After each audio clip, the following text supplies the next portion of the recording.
Greetings, comrades! It's been a while since I've uploaded on this YouTube channel, and for that, I do sincerely apologise. It's been a very busy year for me. Aside from looking for my companion dinosaur Tyrone the Tyrannosaurus Rex, I've also been searching for a stable base of operations to actually look for him and make these degenerate videos. And all the while that's been going on, I've been moving from place to place and just generally trying to keep my lights on. Have you seen the state of the world recently? Keeping your lights on is hard enough on its own. Cut me a break. You'll be pleased to hear though that I do now have a bit more of a permanent residence, shall we say, and this happens to be the shed of said permanent residence. Don't worry, I don't live in like a padded cell or anything. I can just stay out here and scream and shout to my heart's content without annoying everybody else that lives with me.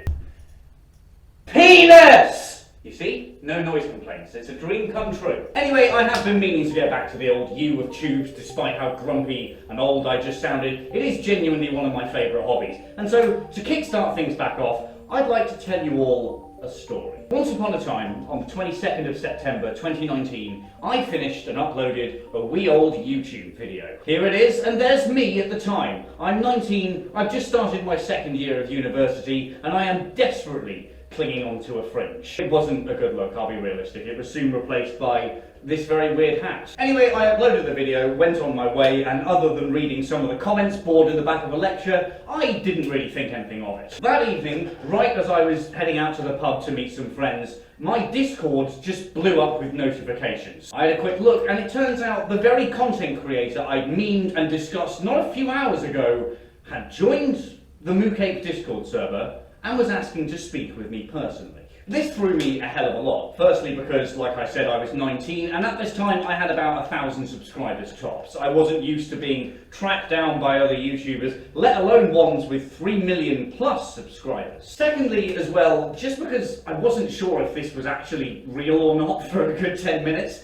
but once I was certain this was legit, I typed out what I hope was a firm but polite response, and this guy seemed to accept it. He shortly fucked off afterwards, and I then breathlessly legged it to the pub to explain to my friend what the hell had just happened. I didn't think much more of it at the time, and that's probably down to a mixture of relief and sheer confusion, to be perfectly honest. And so the video grew older, and the event itself grew older, and found itself in the back of my dusty, very old man brain. Eventually though, about a year and a half ago, this guy cropped up on my radar again. I can't even remember what it was, to be honest. It was just like a tweet or something like that, and it piqued my curiosity. I found myself thinking back to the day I'd actually spoken with this guy. How had he found me? Why had he found me? I found myself asking. I did a bit of light digging, and it turns out that this is something this guy does quite a lot, as you'll hear about later on in this video. Inevitably then, I found myself thinking about making a second video on this guy, maybe longer, more in depth, discussing my experiences with him as well. And then I completely forgot about it and never did it. This is something I do quite a lot, and long-term viewers of this degenerate YouTube channel will be well familiar with this. They're also well aware of how little a shit I give. I'm not remotely sorry, I'm doing my best at this video uploading shit. I mean, look at me, deal with it. I'm clearly a very dysfunctional man. About a month ago, I learned, very late admittedly, that this guy's channel had finally been terminated, which honestly is the best news I've heard since Onision got demonetized. It's also very convenient, not only because it reminded me to make this fucking video, but also because now that that channel is gone, I can hopefully try and tell a well-rounded and complete story. Because, make no mistake, this story is pretty insane. And the man behind the story and this channel is equally fucked up. So take that as your only warning, I guess, because this guy and the little trail of carnage he's left across the internet is far from sunshine and rainbows, okay? Prepare yourselves then, ladies and gentlemen, as I take you down not the rabbit hole, but the gaping precipice that is the YouTuber Futuristichub.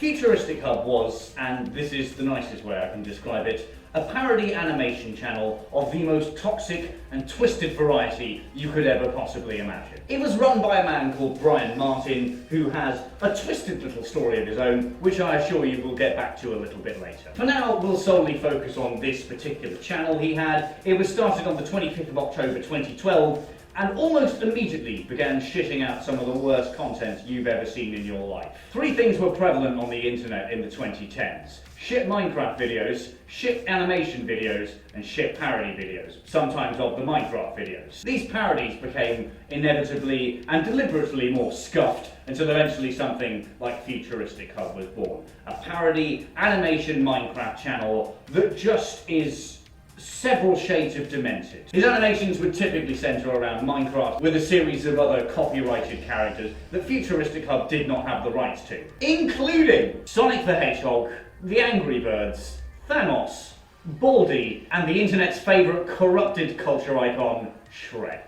Based on one little I've shown you, along with his titles and thumbnails, Futuristichub is clearly imitating and parodying the plethora of children's animation that flooded YouTube in the 2010s. These videos were, and arguably still are, rampant. They just take a load of copyrighted characters, have them sing a shitty song, and because children are stupid and will watch anything with flashy colours for hours, they get a fucking goldmine of views and fucking ad revenue. That's what Futuristichub is parodying then. But it gets a little more questionable though when we find out that riddling his animations with softcore porn and sexual themes is the choice of parody Futuristichub has chosen. Not like some stale, cringy memes or an unhealthy dose of nihilism. No. Let's just riddle this kid's animation with softcore porn. That's a real fun joke. That's a great parody, guys. And to be honest, that's pretty generous in itself. This guy did once upload completely uncensored Minecraft porn onto YouTube. So if that says anything at all, it's that this guy's a fucking lunatic. Why do they have toes?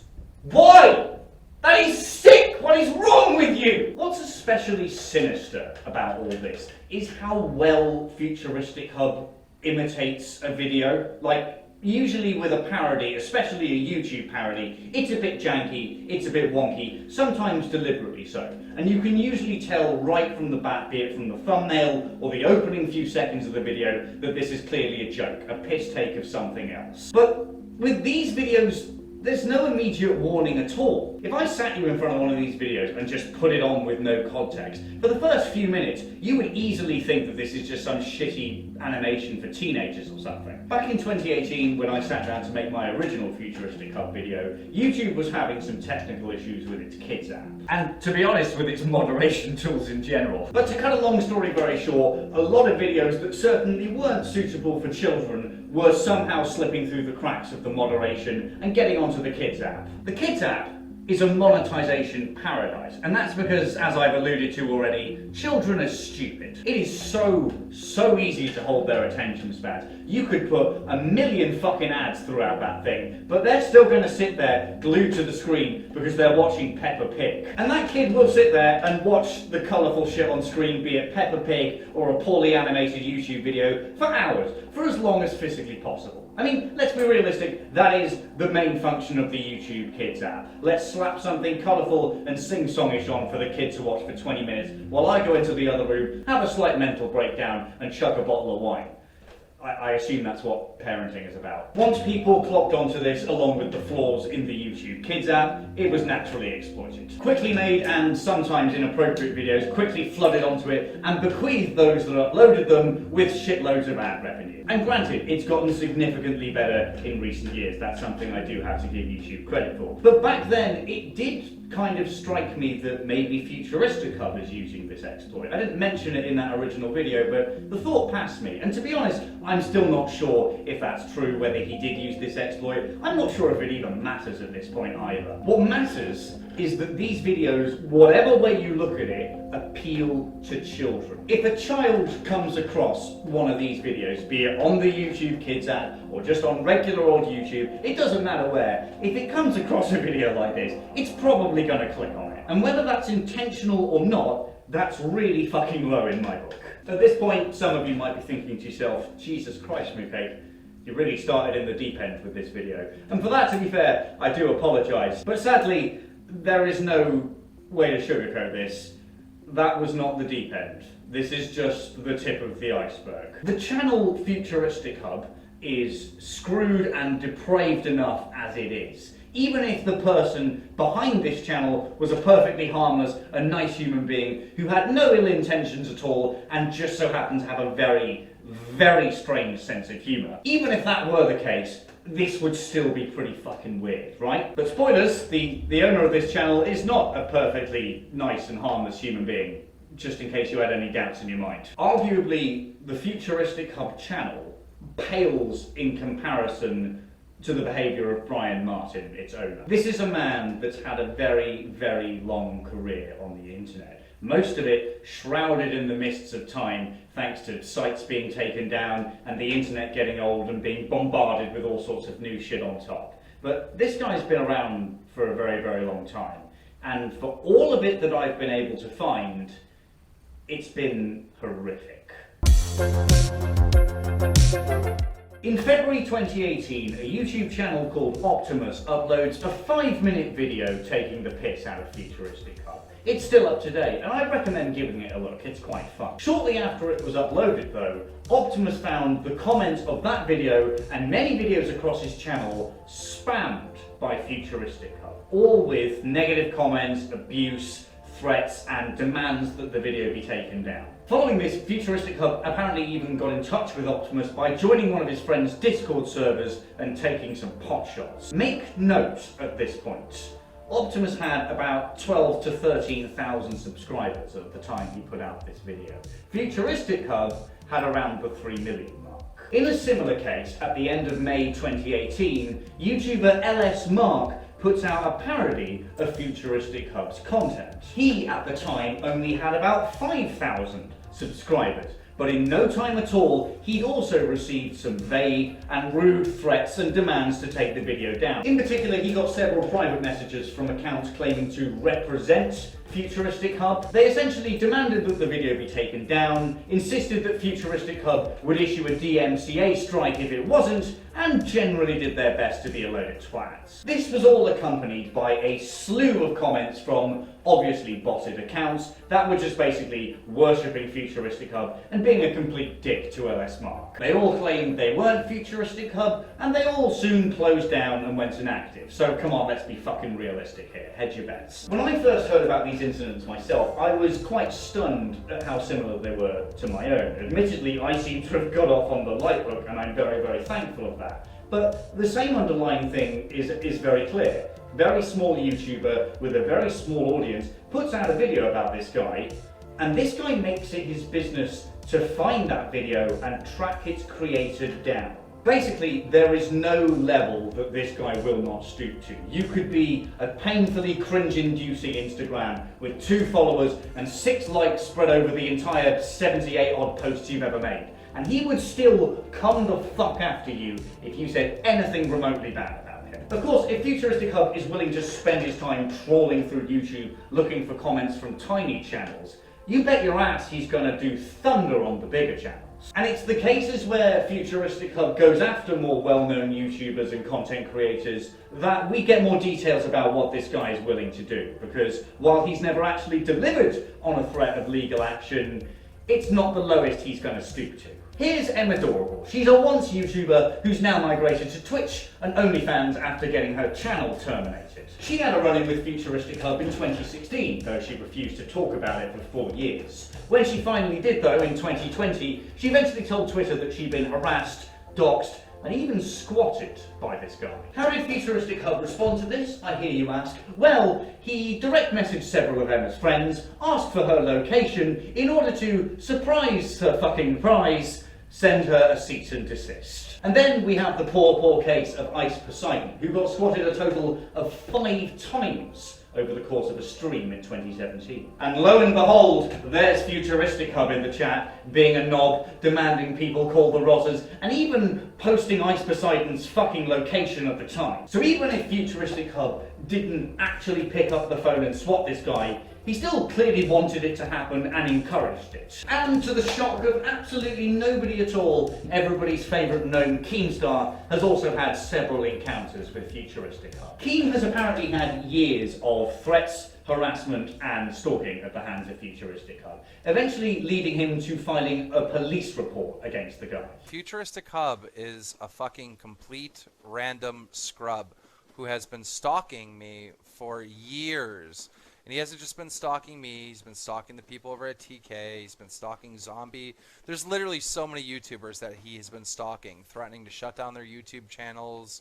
Like, this guy is a fucking con man, right? I've posted articles about this dude. His girlfriend used to be one of the reply girls. Like, I could go on and on and on. I have that con man, that stalker, that harasser blocked for a reason, because he does not leave me alone.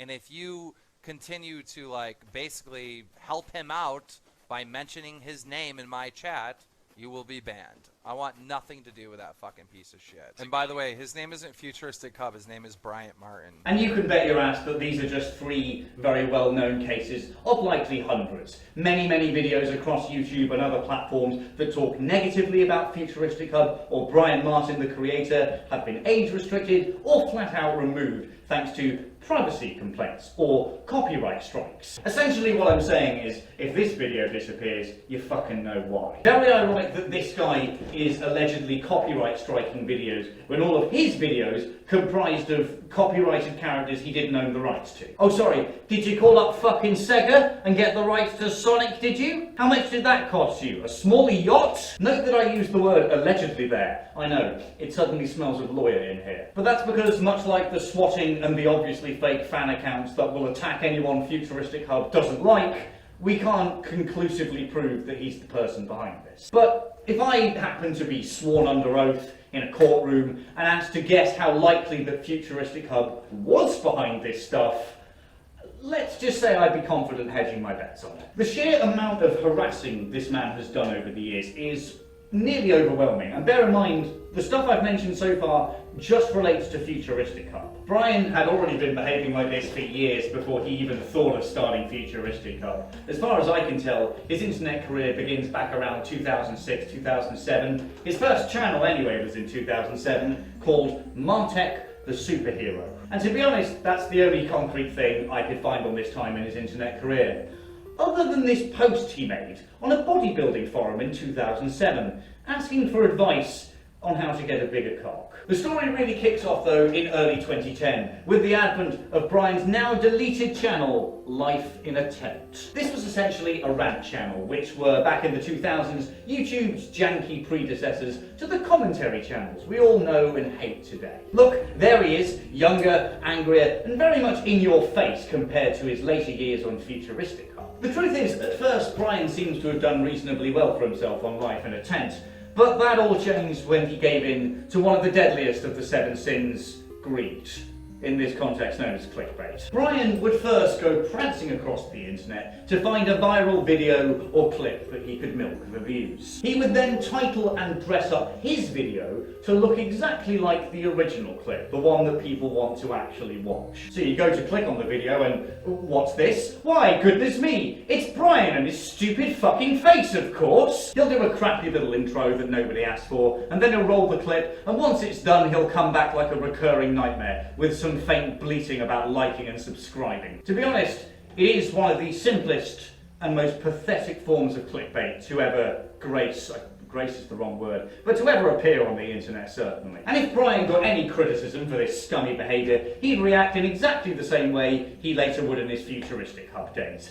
Anger, insults, threats. At this time, he was so pissed off at the universe, he even went after videos criticising his girlfriend, who was also a well-known clickbaiter at the time on YouTube. Megan Lee Hart was a reply girl, which essentially was the e-girl of early 2000s YouTube. These ladies would dress up all nice and lovely for the camera, and then they would copy the title and tags of a viral clip, so their video would appear in the Watch Next section. And then they'd reply to the video, usually with nothing more than a couple of basic reactions and comments. Megan claimed that she owned this degenerate form of content, and her argument for this was that she was the face of the content. The face that everyone thinks of when they think reply girl. And to be fair, this much is true. She was very much the biggest and most well-known reply girl on YouTube, and even today, if you put reply girl into your Google search, a couple of pictures of her still show up, and a couple of horrendous memes as well. And bear in mind, this form of clickbait has been dead for well well over a decade now, so that says something about just how synonymous she was with it. Anyway, as a result of this, many other reply girls suddenly found their DMs filled with threats and messages from Megan and her boyfriend demanding that they take videos down, or stop copying her thumbnail style, or stop copying her artistic and creative ideas. Eventually all the clickbait and harassment started giving them, both of them, a bad name.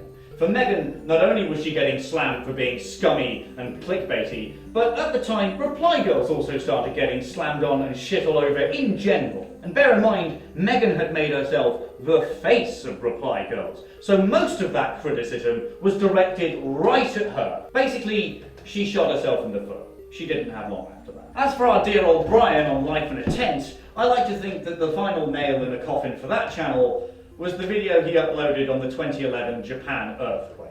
Brian figured he'd break the news early on YouTube. He seemingly came across the fact that there'd been an earthquake in Japan quite early after it had happened. There hadn't been much news coverage. So he figured he'd make an early video addressing and commenting on the situation. That isn't so bad in itself, but the problems really started when Brian ended said video with thumbs up this video for epic earthquake, and I'm not trying to make a joke of this. This is a pretty epic size earthquake. It's a 8.8. What I'm essentially saying is Brian flushed his reputation down the shitter. What's new there? Very little, to be honest, but what's more interesting is how much more upfront and personal Brian is with his harassment and his anger and his videos in general back in the Life in a Tent days. Compare it with Futuristichub. While that is still targeted and malicious, it's more indirect, less personal, and more trying to be anonymous, I guess. If you insulted Life in a Tent, you'd get an angry fucking message from Brian. But if you insult Futuristichub,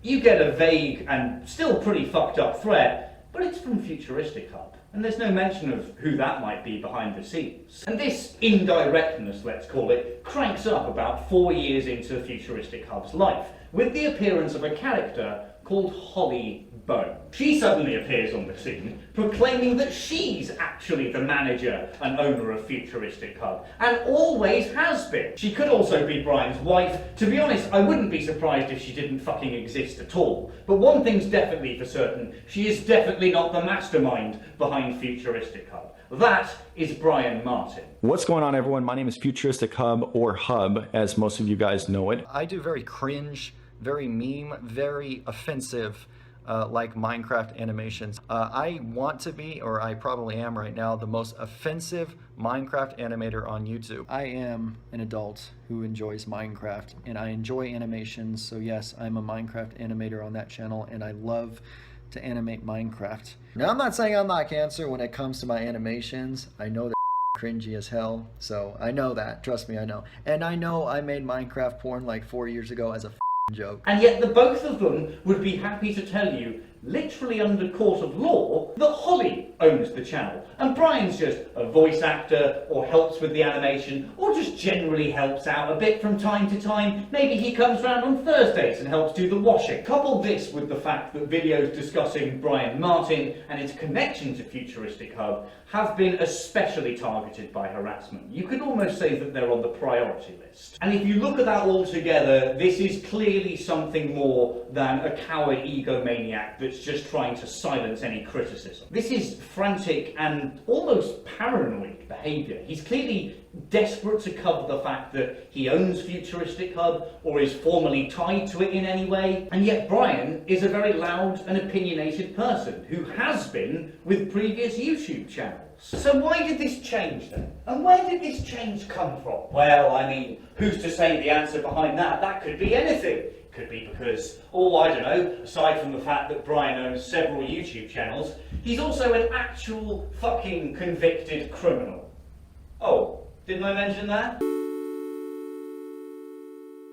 In October 2011, the Life in a Tent YouTube channel was terminated. It was more than likely due to Brian's frequent clickbaiting and harassment and general shitty behaviour, which wasn't helped by all the attention he'd suddenly garnered himself. You see, much like the commentary channels they would become, those ranting channels and their little community on early YouTube suddenly got interested in Brian Martin for all the wrong reasons. The number of videos criticising him increases, and so Brian's responses get angrier and louder and more frequent, and so in turn he gets more negative attention and videos and criticism. It's a cycle of shit that repeats itself over and over and over until the Life in a Tent channel gets game ended. What this also achieved though was shifting the attention off just Life in a Tent and the confines of YouTube and onto Brian Martin and what he gets up to outside of YouTube. And so people started looking into what else he did on the internet, what other accounts and brands he might have, and they discovered pretty quickly that Brian Martin is a serial fucking scammer. And I'm not talking like the occasional free V-Bucks TikTok clickbait. No. I'm talking pretty hardcore shit by all accounts for a good number of years. Here's, as far as I can tell anyway, his first entrepreneurial startup. It's called Pays Forever. It was started in 2008,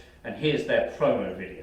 Hey guys, I just want you to know that I'm involved in internet marketing. I've been in internet marketing for a lot of years now. I just recently got involved in a lower level program. It's called Pays Forever. Pretty awesome, you guys. Listen, instead of paying cash and stuff, you go ahead and if you have, all you need is a debit card, a PayPal account, or an Alert Pay, or whatever, and you guys can get $20 over and over and over again. It depends on how many signups you have and your referral list, and it's just incredible, guys. It's easy. You throw up your link, people go to your link, and if they like what they see, they'll sign in, join in, you get 20 bucks, and we're all happy. I mean, guys, come on. This is clearly legitimate. No question about it. I mean, look at this if you've got any doubts in your mind. This just so happens to be the description for that promotional video that I found. Just look at that. Nothing dodgy here at all, now is there? This is essentially a pyramid scam for all intents and purposes. You buy into my grand financial scheme and you get rewarded tenfold what you invested in the first place, but only once you've convinced 10 other people or 10 of your friends to sign up as well. Either way, this is not a good track record for anyone, but especially not for someone who's got a public internet career and who's recently pissed off the entire community of creators he's come from. Of course, even after the blessed destruction of Life in a Tent, Brian still likely had and still has a slew of alternate accounts and sock puppets, tiny little hidden accounts all across the internet. But his main platform, though, was gone. So what had caused this? Well, his own shitty past. So what's he going to do about it next time? Well, not change his ways anyway, because he's a complete and utter egomaniac. Instead, just make sure that nobody knows you're running the successful channel next time. That way you can avoid more of that pesky criticism being directed at you, and as well, the beady eyes of YouTube, who really don't like letting people back onto their site after they've been terminated. And suddenly it makes a little more sense why Brian doesn't want to be seen as the face of Futuristichub, but it still doesn't explain the rampant paranoia. Other shitty YouTubers such as Jake Paul, RiceGum and Quebblecop have been involved in scams or advocated them, and they seem to have got away with it just fine. Why couldn't Brian just make an insincere apology video, or just fucking ignore it and plow on like so many other YouTubers have? Well, maybe he did for a while, but not forever. Like I said, Futuristichub started in October 2012, so about a year after the death of Life in a Tent. And there's a few screenshots from around that time that seem to imply Brian just tried to shrug it all off. But then, in 2016, a cock-up of monumental proportions caught up with Brian Martin and changed the entire playing field. One of the many channels and accounts Brian has owned over the years is simply called Video Games. This particular channel, co-owned actually with another man called Moocake, is a long abandoned relic from a bygone era of YouTube. This is a community channel. It's a channel that multiple people uploaded onto. Either a small group of people all had the login, or in many cases, one person would manage and own the entire channel and accept content submission from smaller channels, hoping to perhaps build an audience. Can you guess how Brian and Marco would use this gimmick as a scam? At some point during 2012, the two of them cut a deal with a Brandon Keating and a David Tyne Moss. They were told that they'd get a stake in the video game channel's earnings, as well as a bit of control over what it does, in exchange for assumedly paying Brian and his degenerate friend. But then, in a twist that really shouldn't shock you by this point in the video, Brian and Marco started dodging their payments to Brandon and David. And they even went as far, apparently, as to keep Brandon and David completely out of the loop with how the channel was being run, even how it was managed, what it was doing. This eventually all got too much. And in 2016, Brian was dragged to a courtroom,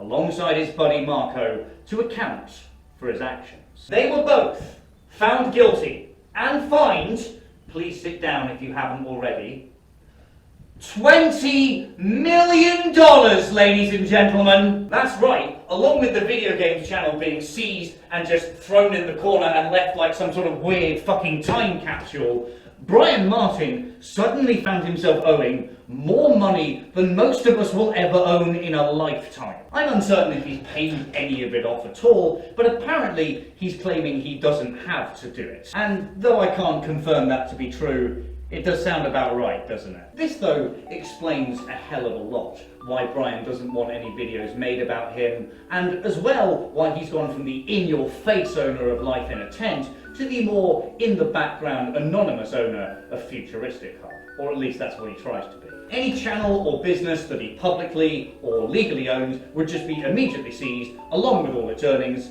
to account for the money videos. And it might make a bit more sense now why Holly Bones suddenly appeared on the scene in and around 2016. It's the very same loophole that Keemstar uses to keep Drama Alert alive. He doesn't actually own the channel, he just makes the content for it. Speaking of Keemstar, when he inevitably covered the lawsuit on Drama Alert shortly after it went down, aside from getting a torrent of abuse from Brian himself, he also managed to get in touch with one of the staff members on the video games channel. According to him, Brian went so far as to flee the country to avoid the consequences of the lawsuit, as well as putting the Futuristichub channel in his wife's name, Holly Byrne. It seems by about 2018 then, he'd split up with dear old Megan Lee Hart, the Reply Girl, and had started up with Holly, who, according to some accounts, might even be an impressionable fan. Since the initial court case in 2016, Brian has been to several follow-up trials, has lost an appeal, and interestingly, during a hearing in 2020, claimed to have never owned the Futuristichub channel at all. What does your wife do for a living? YouTube. What does she do on YouTube? He's the owner of Futuristichub. Is she now? Yes. When did she become the owner of Futuristichub? He's always been the owner of Futuristichub. Always? Always. She's 20 years old. Yes. She makes kids' animations. Mind you, he also said back in 2016 that he did own the channel. So either way, he's lying under oath, and that's perjury, so you can add that to your little list. To my knowledge, this case still goes on, and it could be something to do with the disappearance of Futuristichub towards the end of 2022. Though to be fair, that channel could have just been finally fucked over and terminated for its horrific softcore Minecraft porn. The channel seems to have stopped uploading and deleted a lot of its videos in the months before its termination, and many of Brian's attempted sequels to Futuristichub seem to have also been removed and purged of videos. Another known alias of Brian, which has now become a kind of bastard successor to Futuristichub, is Wildcraft. I don't know how many channels Brian has had under this particular alias, but right now on YouTube, this is the only one I can find. It's got just shy of 10,000 subscribers and 2 videos. The first is an announcement from 2021 that all the depraved Minecraft bullshit of Futuristichub is coming over here to Wildcraft instead. The second and latest video is from January 2023, 11 months ago from the time of recording this. It's a very short trailer video that promises imminent new content coming very soon.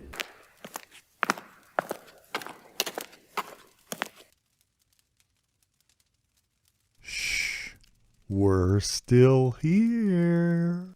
We're still here? Who's here? What are we gonna do about those scammers?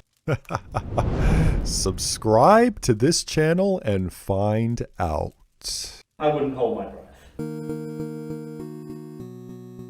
The story of the Futuristichub channel is well and truly over at this point, primarily because the channel's been fucking terminated. But as we've all just seen, that story of an admittedly very screwed up and depraved YouTube channel, it is just one small part of the much larger and much more screwed up tale of Brian Martin.